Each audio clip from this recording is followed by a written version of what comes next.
Kota Palembang memberlakukan PPKM level 3 sejak Selasa, 15 Februari 2022. Pemberlakuan pembatasan kegiatan masyarakat diatur dalam Instruksi Mendagri nomor 11 tahun 2022. Wali Kota Palembang Harnojoyo mengatakan PPKM level 3 berlaku selama 2 pekan. Selama pemberlakuannya, pemerintah akan membatasi mobilitas masyarakat yang mencakup berbagai aspek, mulai dari aktivitas tempat ibadah dan acara pernikahan yang dikurangi 50% serta kapasitas transportasi umum maksimal 70%. Sementara pembatasan kegiatan pembelajaran di sekolah dan kantor masih seperti PPKM level 2, yakni maksimal 50%.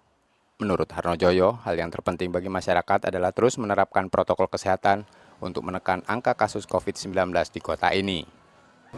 Level kita saat ini sudah menjadi level 3 dari 2 jadi 3. Jadi item yang perubahan kaitan dengan level 2 kemarin itu pada poin kegiatan ibadah, kegiatan ibadah 50% dari kapasitas ruangan.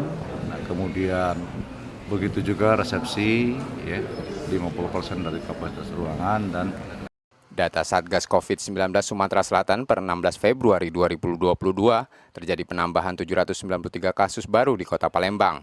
Saat ini total ada lebih dari 3.700 kasus aktif, sementara tingkat keterisian tempat tidur rumah sakit mencapai 56%. Emriski Nurmizan, Kompas TV Palembang, Sumatera Selatan.